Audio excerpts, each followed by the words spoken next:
Hello, good morning to everyone. Eto, kusina na naman tayo ni Ako Nani Vlog. Ang menu for the day ay letson manok.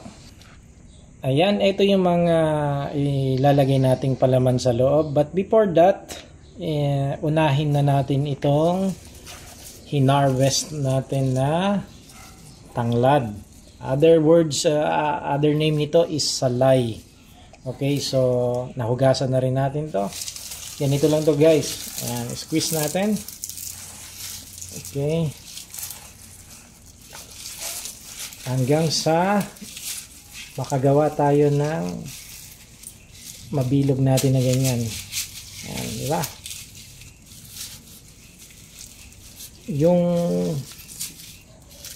smell nito o yung bango nito ang isa sa magpapasarap dito sa ating letson na manok.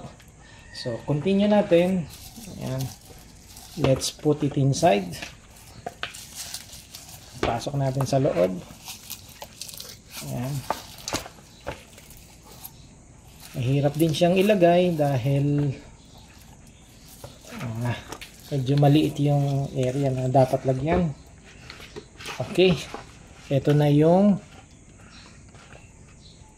mga other na palaman o spices na nilagay natin. Minarinate natin ito a while ago.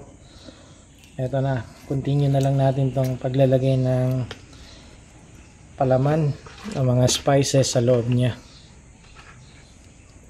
Oven na paglilitson ang gagawin natin dito guys. So ito ipapakita ko rin dito sa inyo mamaya. Ilagay ko muna to. Okay. Continue natin to mamaya kapag ilalagay ko na siya sa oven. So homemade na naman to recipe ng ating kitchen ni Ako Nani Vlog. Okay, later continue natin. I-continue pa rin natin itong marination niya. Eto, done na tayo sa paglalagay ng palaman at nilagay na natin lahat ng spices na needed. So ngayon, ilagay muna natin siya dito sa plastic. Ano to? Further marination natin to. Then ilalagay natin to sa fridge.